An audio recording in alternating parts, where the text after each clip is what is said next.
Staff Sergeant Nadia Khoury stood at parade rest in the operations tent while Lieutenant Bram Oster slid a single sheet of paper across the field desk toward her, and the paper, not his voice, was the insult. "Assignment roster's been finalized," he said, not unkindly, not loudly, the way a man reads a weather report. "Designated marksman billet goes to Sergeant Halverson. You'll be supporting range coordination, ammunition accountability, whatever the platoon needs." He did not look up from the desk. Battalion likes to spread its qualified personnel around. Nothing personal.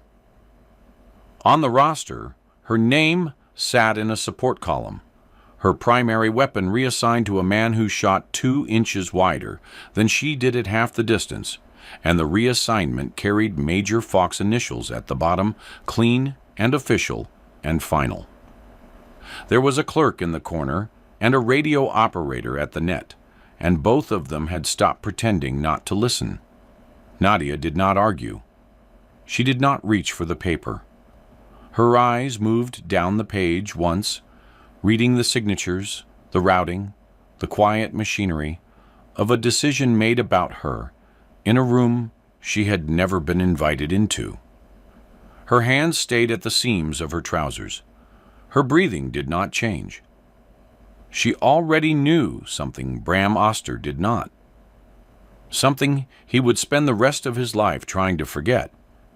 And the knowledge sat behind her flat, dark eyes like a stone at the bottom of a still pond.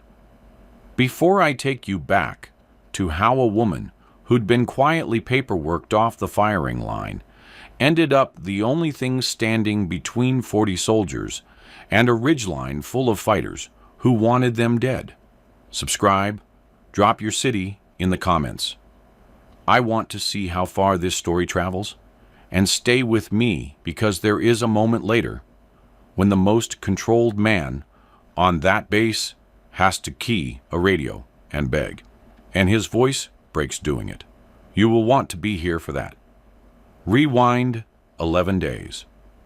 The base sat in a bowl of brown mountains where the wind carried grit that worked into every seam, and the sun at noon could blister exposed skin while the nights dropped cold enough to crack lips. Nadia had arrived on a supply rotation with 1 duffel and a hard case she carried herself, refusing the help of 2 privates who reached for it. She was not large. The top of her head reached the chin of most of the men, and she moved through the base with an economy that read to people who did not know better as timidity. They did not know that she had spent 3 years on a counter-sniper team in terrain worse than this, that her file carried a confirmed engagement at 1,100 meters in a crosswind, that the instructors at the schoolhouse had stopped using her as an example because the other students found it discouraging. They saw a quiet woman with a support billet. They filled the silence with their own assumptions. What Nadia carried, more than the rifle, was the voice of an old man named Eshan Dara, the retired marksman who had trained her in the years after her father died. He had been 70 and half blind in one eye, and he could still put a round through a coin at 300 meters. And he used to tell her, in the flat, patient way of a man who had buried every illusion he ever held, "The loudest gun on the field is the one that misses. You stay quiet. You let them tell you who they think you are. Then you show them who you are, one time, when it counts." She heard his voice more clearly than she heard most living people. She heard it now, standing at the field desk, reading her own name in the wrong column. The exclusion was never loud. That was its particular character. Oster ran his platoon like a well-kept ledger, and Nadia simply did not appear in the entries that mattered. The assignment board listed the designated marksman rotations, and her name was not on them. The tactical planning sessions happened at 0600, and the notification somehow never reached her tent.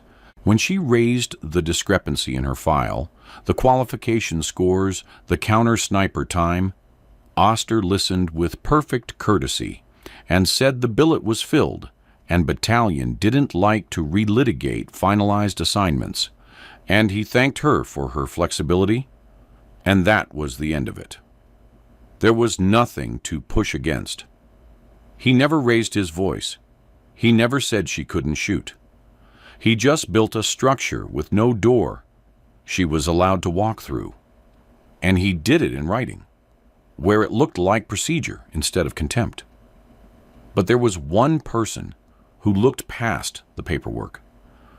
A young combat medic named Private Talia Reynard, 19 years old and sharp-eyed in a way that made her unpopular with people who preferred not to be noticed, watched Nadia on the range one afternoon during a maintenance fire. Halverson had the long gun and was missing center by a hand's width at 400 meters, swearing at the wind. Nadia, off to the side with a borrowed carbine she wasn't supposed to need, put 10 rounds into a group you could cover with a coffee cup, calling her own corrections under her breath before the spotting scope confirmed them. Talia did not understand exactly what she was seeing. She was a medic, not a shooter, but she understood it was different, that there was a stillness in it the loud, confident men did not have. "You've done this a while," Talia said, not quite a question. Nadia glanced at her, and something almost like recognition passed between them, two people accustomed to being filed under the wrong heading. "A while," Nadia said. That was all, but Talia remembered it. There was a second moment, smaller, that Nadia herself barely registered. A supply clerk named Specialist Owen Pratt, a heavyset kid who ran the arms room and never went outside the wire, processed the reassignment that moved her rifle into Halverson's name. He turned the weapon over in his hands, the way a man turns over a thing he doesn't fully understand, and he noticed the wear pattern on the stock, the worn, smooth place where a cheek had rested 10,000 times. "Somebody put a lot of rounds through this," he said, mild, conversational, not grasping the significance of the wear or whose cheek had made it. "Somebody did," Nadia said, and signed the transfer without expression. Pratt logged it and slid it into the rack and forgot about it. He would remember it later. Everyone would. Talia knew the feeling of being filed wrong because she lived in it. The combat medics on the base were treated as a half step above cargo, and Talia, small and young and female, got the worst of it. The platoon sergeant called her kid in front of patients. When she flagged a soldier's chest pain as something more serious, the man waved her off and a senior medic overruled her. And 2 days later, that soldier was on a medevac with a cardiac event Talia had called from the start. Nobody apologized. Nobody mentioned it. She swallowed it the way she swallowed all of it. And she got back to work. And she started spending her evenings near the woman with the hard case. Because Nadia was the only person on the base who treated her competence as a fact rather than a surprise. They found each other over the work. One evening, Nadia was field stripping the carbine on a footlocker by lamplight, her own rifle locked in a cage with another man's name on the tag. And Talia sat across from her, cleaning her medical kit, restocking pressure dressings and checking the seals on her chest decompression needles, and the two of them worked in a companionable silence that neither felt the need to fill. "Show me," Talia said eventually, nodding at the weapon. And Nadia did. Not the way you show a curious child, but the way you brief a colleague, naming each part, explaining what wind does to a bullet over distance, how a half degree of cant can move around a foot at 600 meters. In return, Talia showed her the inside of the medical kit, the order she kept it in, the way she could find any item by feel in the dark. "You're good at this," Nadia said, and Talia felt the words land somewhere that had been empty for a long time. It was the only warmth either of them had shown anyone since arriving. Neither of them mentioned it again. They did not need to. The crisis came on the 12th morning, and it came without warning, the way the worst things do. A logistics convoy returning from a district center took the wrong valley road and hit a coordinated ambush at the base of a ridge 8 kilometers out. Small arms, then mortars, then the slow tightening of a force that had clearly planned this for days. The radio in the operations tent erupted with a voice gone high and ragged, calling contact, calling casualties, calling for anything the base could send. Lieutenant Oster's platoon was the quick reaction force. They rolled in 6 minutes flat, Oster in the lead vehicle, and for a while the chatter that came back was confident, controlled, procedural. Then the tone changed. The fighters held the high ground on both sides of a choke point, and Oster's element drove into it and got pinned. Vehicles stopped, soldiers spilling into a dry riverbed with rounds coming down from elevation they could not answer. Men started getting hit. The controlled voice on the radio became a different voice. In the operations tent, Major Idris Falk stood over the map with his jaw clenched and the problem laid out in front of him like an accusation. His element was pinned by fighters shooting from a ridge 700 meters above the riverbed. He had close air 30 minutes out. He had mortars that could not get a clean angle into the reverse slope where the enemy gunners sheltered between volleys. What he needed was someone who could reach across 700 meters of thin, cold mountain air and take those gunners off the ridge one at a time. And he had exactly one person on the base who could do that, and her name was sitting in a support column on a roster he had initialed without reading. Falk was a good officer with one blind spot, and the blind spot was about to cost him something. He keyed the base net. Kuri, operations, now. She was already moving. She had heard the traffic. She came into the tent and Falk looked at her, and for 1 second the whole 11 days of quiet paperwork hung in the air between them. "Can you reach that ridge?" he asked. "Yes," she said. "Not, I think so. Not, I can try." "Yes." The single syllable landed in the tent like a dropped tool. "Then get your rifle out of that cage and take the medic," Falk said. "Get on that hill." And in that order, get your rifle, the one his signature had taken from her, take the medic, the one his men called Kid, was the first small admission that the people his system had filed away were the people he needed now. Nadia and Talia took a stripped-down vehicle up a goat track on the friendly side of the ridge, the engine screaming. Talia driving while Nadia built her rifle in the back seat, with her hands moving by, feel over the jolting terrain. The carbine slung across her back as backup. They dismounted 300 meters below the crest and went the rest of the way on foot and then on their bellies, Nadia low behind the long gun, Talia behind her with the medical kit and a radio. At the crest, Nadia settled into a fold of rock, deployed the bipod, and put her eye to the scope. And the valley opened up below her in cold, clear detail. The stalled vehicles, the men pinned in the riverbed, and along the opposite ridge, the muzzle flashes of more than a dozen fighters who believed they were untouchable at 700 meters. She keyed the radio. The men in the riverbed, the men in the operations tent, the lieutenant pinned behind a vehicle with his procedure in pieces. All of them heard a voice they did not expect, calm and clipped and clinical, cutting through the panic on the net. All stations, this is Overwatch. I have eyes on the North Ridge. Count 14, maybe 15 shooters along the crest. Identifying targets. Keep your heads down and let me work. 740 meters. She read off her optic. Wind from the west, 8 knots, quartering.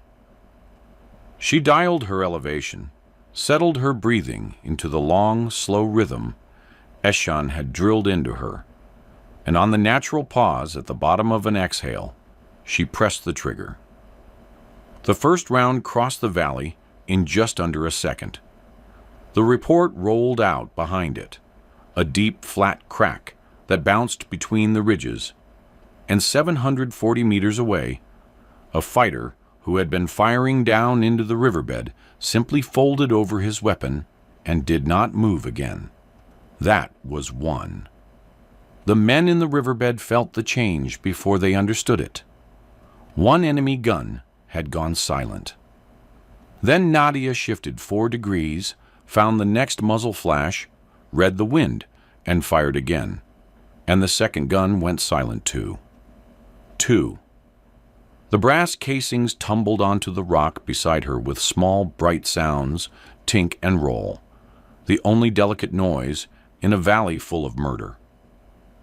She worked left to right along the ridge with the metronomic patience of a woman doing the thing she was built to do.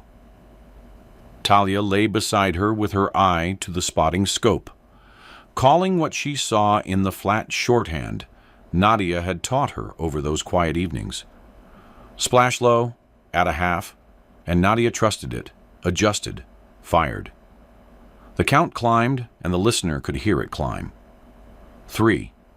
The crack of the rifle, the long rolling echo off the far rock, a gun gone quiet. 4. A fighter rising to reposition, caught mid-movement, dropping behind a boulder and not coming up. 5. 6. The casings building into a small, bright pile against the stone.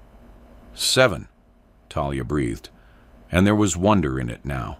The panic burned off and replaced by something close to awe. They still don't know where you are. 8. 9. Below them, the men in the riverbed had stopped simply cowering. They had started shooting back because the fire coming down on them had thinned by half, and they could feel the hand on the scale, even if they could not see it. 10, 11, 12. The west side of the enemy ridge had gone almost completely dark. 12 fighters down along the crest, and the men in the riverbed were no longer dying. But that could not last, and it did not.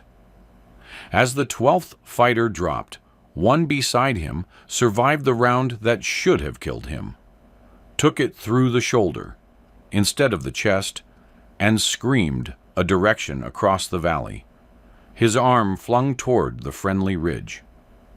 The enemy commander on the far slope was good, better than the men below had any right to hope, and he read the geometry of his own dead in 2 seconds flat, traced the angle back, and swung a heavy machine gun toward the rock where Nadia lay.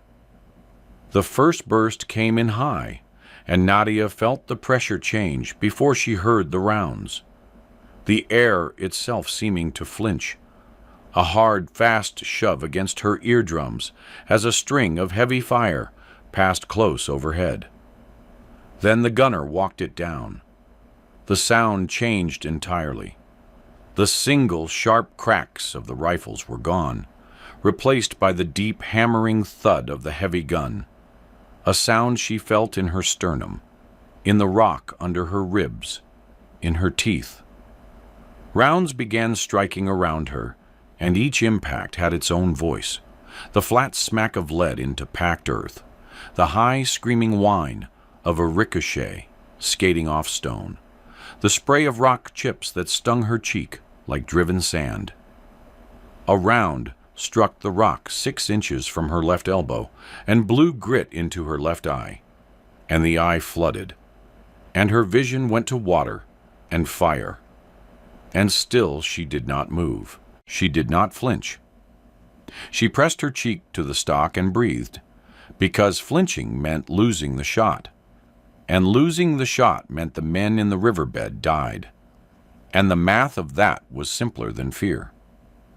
"Koori, get off that crest. He's got your line." Talia's voice, tight. But moving now meant giving up the angle, and the heavy gun would just hunt the riverbed next.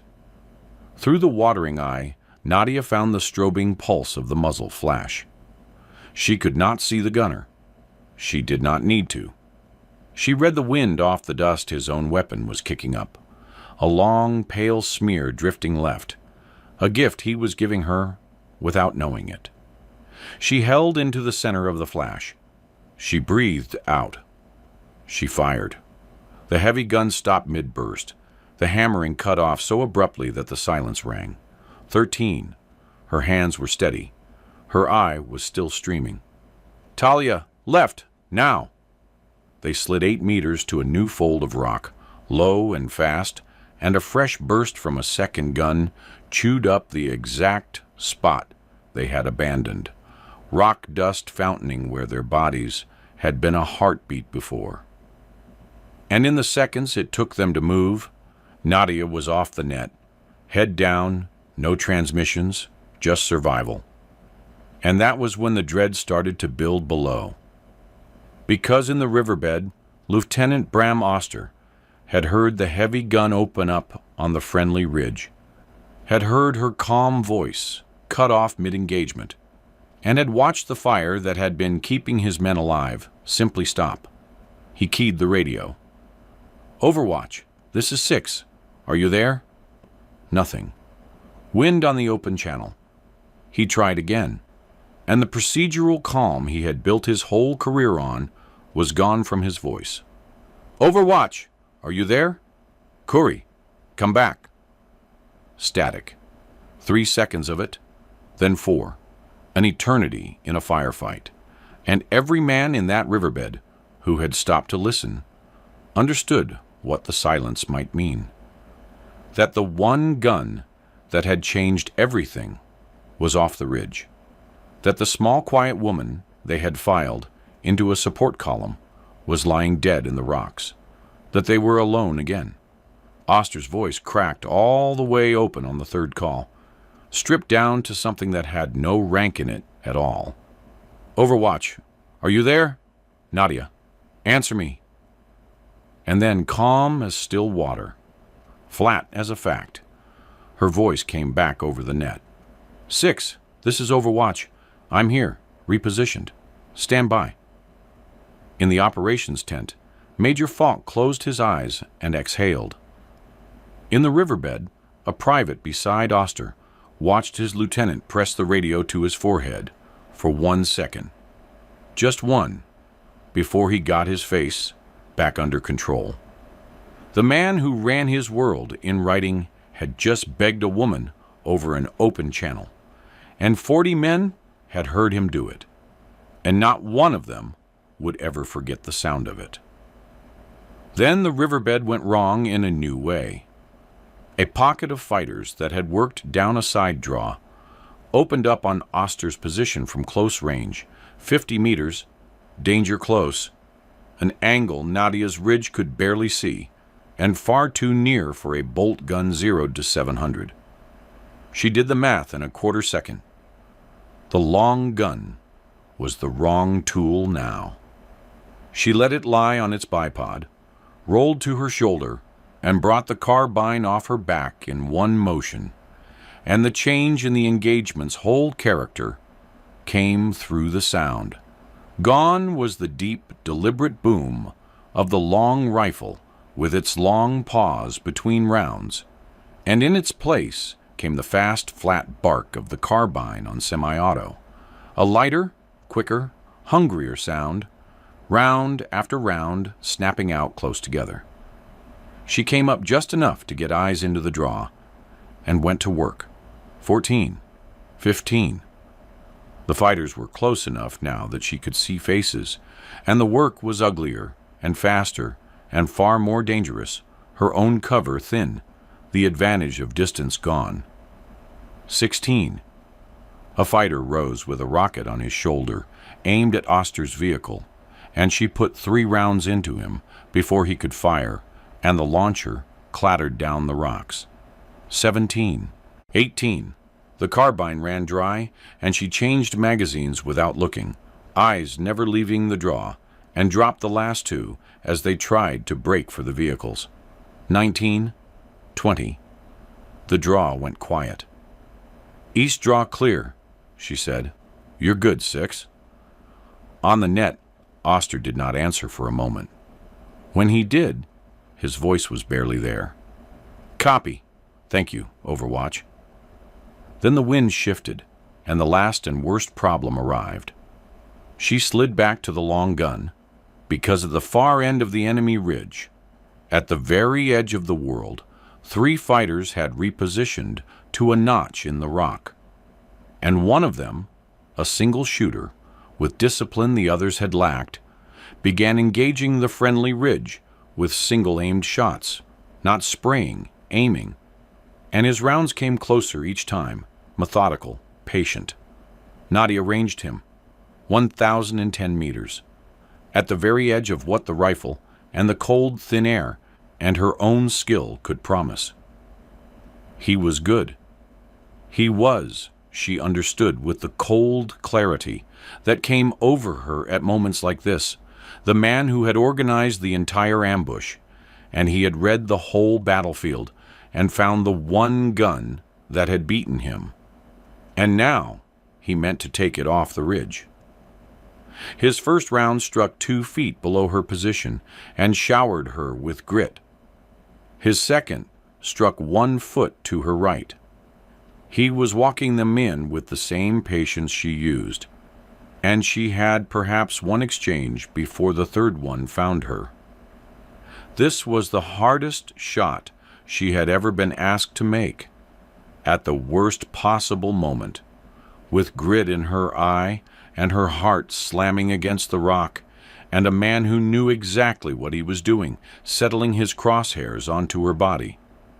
She felt the open ground at her back, the absolute absence of cover, the specific nakedness of a person who has nowhere to go and no time to get there. She heard Eshan then, plain as if the old man knelt beside her in the stone, his voice flat and patient and entirely without fear. "You stay quiet. You let them tell you who they think you are. Then you show them who you are one time, when it counts." She breathed out. She read the wind across that enormous distance. Not 1 value, but 2. The near wind off her own ridge, pushing left, and the far wind in the valley's throat pushing back. And she held for the difference, and trusted the math, and the years, and the half-blind old man who had given them to her. The fighter's muzzle flashed at the same instant hers did. His round cracked past her ear, close enough that she felt the heat of its passage on her skin. A hot line drawn along her cheek. Her round crossed 1,010 meters of mountain air in a second and a half, and struck him as he was working his bolt for the shot that would have killed her. And he slumped forward in the notch. 21. The 2 fighters beside him broke and ran for the reverse slope, and she tracked them across the open ground and took them both before they reached cover. 2 clean shots. 2 more guns silenced. 22, 23. And the far ridge, which 4 minutes earlier had been an engine of death, went silent all the way across. For a moment, there was only the wind. "Overwatch, this is base. Say status." Falk's voice. Nadia watched the ridge through her scope for movement. 1 breath, 2, 3. Nothing moved. She keyed the radio. Engagement complete. North Ridge is clear. 23 down. Send your medevac. 23 fighters in just under 7 minutes. 12 off the ridge crest, the heavy gunner, 7 in the east draw, and 3 in the notch. In the operations tent, nobody spoke. The clinical flatness of her voice against the carnage it described was its own kind of thunder. But it was not over for Nadia, because below in the riverbed, the men were torn up. And she was not only a sniper. She slung both weapons, and the woman who had just killed 23 people came down off that ridge at a dead run with Talia beside her, and the two of them dropped into the riverbed where the wounded lay. And here Talia stopped being the apprentice and became the expert, because this was her ground. "You take pressure, I'll triage," Talia snapped. And Nadia followed the medic's orders without a flicker, because in this, the 19-year-old was the one who knew. Talia moved down the line of wounded calling priorities in a voice that had found its certainty at last. And the men who had called her kid did exactly what she said. Nadia opened the medical kit and became something else entirely. The same hands that had ridden the trigger with such terrible patience now moved over torn flesh with the same precision and a tenderness that had no place in the killing. Talia sent her to the worst of them first. A young private named Theo Mercer, 20 years old, a kid who had told everyone on the base about the little sister he was going to take to the coast when he got home. A kid with a wound to the gut that had soaked his uniform black. His face was the gray of old ash. His hands were cold when she took them, and they were shaking. "Am I dying?" he asked her, and his voice was very small, the voice of a boy, and not a soldier, and his eyes searched her face for the lie he was sure was coming. Nadia did not look away from him. She got the wound packed and got her weight behind the pressure, fast and exact. And she held his eyes the whole time, the way Aishan had once held hers, across a different kind of distance. "No," she said. One word, flat and certain, a fact and not a comfort. "You're not dying today, not on me." She kept the pressure on, and she kept talking, low and even, because she had learned somewhere that the voice was as much a tourniquet as the dressing. "You're going to the coast, Theo. You're taking your sister. What's her name?" "Mara," he managed. "Mara," Nadia repeated. "You're taking Mara to the coast, and you're going to be annoyed by her the whole drive. And that's going to happen because I'm telling you, it's going to happen." His breathing steadied by degrees. His color came back from ash to something with blood in it. Talia appeared at his other side with fluids and a fresh dressing, and the two women worked over him in a silence that needed no words, 4 hands moving in concert, and Theo Mercer held on to the sound of Nadia's voice the way a drowning man holds a line. And he lived. When the medevac came screaming in over the ridge, he was still gripping her hand, and she had to gently pry her fingers loose. And she told him one more time, the last thing he heard before the bird took him. "The coast, Theo. I'll know if you don't." He was grinning when they carried him aboard, gray and bloody and grinning. When the medevac lifted off and the firing was a memory, and the cold afternoon settled back over the valley, they brought everyone home. And the base went very quiet in the way places get quiet after they have looked at something they will never unsee. It was Talia who came apart, and only once they were back, and the work was done. She sat down hard on an ammunition crate behind the aid station, out of sight of the others, and her hands, which had been so steady over a dozen wounded men, began to shake, small at first, then her whole body, the fear she had not been allowed to feel finally arriving all at once. Nadia sat down beside her. She did not say it was all right, because it wasn't, and she did not tell her she'd done well, though she had. She just sat, close, a steady shoulder against a shaking one, and let the girl's body finish being afraid in its own time. After a while, Talia's breathing slowed. "How do you do that?" she asked, not looking up. "The part where it doesn't get to you." Nadia was quiet for a moment. "It gets to me," she said. "Just later, and not in front of them." Talia nodded, and wiped her face, and leaned into the quiet woman beside her, and the two of them watched the light go down over the mountains without another word. Then Bram Oster came to find her, and he was not the man who had slid a roster across a desk. That man had moved with the bloodless certainty of a person who controlled every form in the room. This man moved like the forms had been taken away from him. He stopped a few feet from her, in front of the soldiers who had watched him file her away 11 days before, and he tried to speak, and could not, and tried again.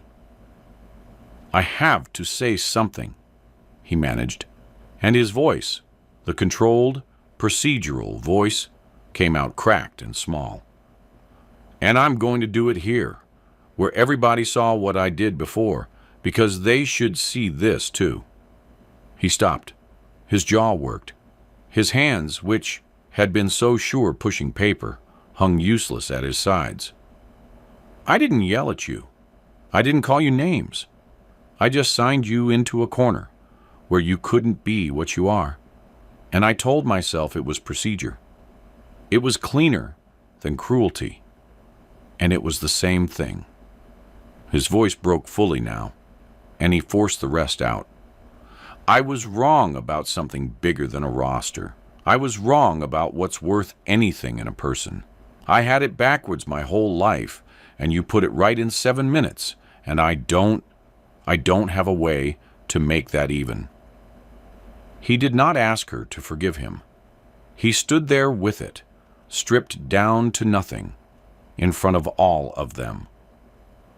Nadia looked at him for a long moment. The men around them held their breath. Then she said 2 words, quiet and even, that closed the 11 days without erasing them. "Carry it." Not absolution, not warmth, an instruction. The weight was his now, and the only thing to do with it was carry it forward and become something different under it. He swallowed and nodded like she had handed him something heavy, because she had. Later, when the sun was nearly gone, Major Falk found her at the edge of the base, looking out at the mountains. He was a man who had built a career on knowing what to say, and he stood there a long time, saying nothing. He looked at the wall of brown rock. He closed his eyes. Then deliberately, he lowered himself to sit on an ammunition crate, putting himself below her eye level, a thing she noticed and understood. He turned his wedding ring on his finger, around and around. A man working up to the hardest sentence of his career. "There was a roster on my desk for 11 days, he said slowly, "with your name in the wrong column, and I initialed it without reading it, because reading it would have meant thinking about you, and it was easier not to. My lieutenant built the box, but I signed off on it. Silence from the top is permission, and I was silent. That's not just on Oster. That's on me. That's on all of us." He looked up at her, and whatever he saw in her face seemed to cost him more than the words had. He stood, and he held out his hand, and he said the only words that mattered, 4 of them, soldier to soldier. "You should be leading." Then he held the handshake 1 second longer than military courtesy required and let go. In the days that followed, the change in Bram Oster proved itself the only way change ever does, through what he did when it would have been easier not to. A replacement marksman arrived on the next rotation, a cocky young corporal who heard the story secondhand and made a joke in the chow line about the lady sniper getting lucky. Before anyone else could speak, Oster was across the tent. "Stop talking," he said, low and flat, and the whole room went still. "You weren't there. I was the one who signed her off the firing line. I'm the reason she almost wasn't on that ridge. And she stood up there with grit in her eye and saved every life in that riverbed, including mine, and made a 1,000-meter shot in a crosswind you will never make in your life." He leaned in. "I already made the mistake of deciding who she was on paper. Don't make it out loud. You get to hope you're half what she is, and you won't be." He stood there until the corporal looked away. It was not an apology. Nadia would never even hear about it. It was just the new shape of a man who had been remade. The simplest true thing came from Owen Pratt, the arms room clerk, the next morning. A chaplain stopped by the cage and asked him how it had gone out there, how 40 men walked out of a valley that should have been their grave. And Pratt, signing Nadia's rifle back into her name where it belonged, turned the weapon over in his hands the way he had 11 days before. "I processed the paper that took this off her," he said slowly. "I held it. I told her somebody had put a lot of rounds through it. I had no idea I was talking to the somebody." He looked across the base to where Nadia stood waiting for a transport, small and quiet and entirely herself. "She saved all of us," Pratt said. Just that. The man who had handled her weapon and not understood it now completely. Nadia did not stay for thanks. There was a transport leaving for the next assignment, and she was on it, because the work was the only thing she had ever wanted, and recognition had never once been the point. She carried the hard case to the vehicle herself, the way she always had, and as she turned to climb in, Bram Oster was there. He did not make a speech. He simply reached out and took the hard case from her hand, asking with his eyes first, getting her small nod, and he lifted it into the vehicle for her, careful with it, the way you handle something that matters. 11 days ago he had signed it away from her, with a flick of a pen. Now he set it down like it was precious. Their eyes met, level, equal, everything said that needed saying. "Take care of yourself, Sergeant," he said. "You too, Lieutenant," she answered. And that was all. She climbed into the vehicle. The engine started. And as the base fell away behind her into the brown immensity of the mountains, Nadia Khoury sat with her hands still on her knees and her breathing slow and even, and she felt the thing that had nothing to do with the 23, or the medal that would come later, or the men who finally saw her. She felt the quiet, durable peace of a person who had been exactly who she was when it mattered most. The mountains rolled past, indifferent and vast, and she was already thinking about the next ridge, the next wind, the next time the loudest voice in the room would have to learn, the way Ishan had taught her, that it was never the one worth listening to.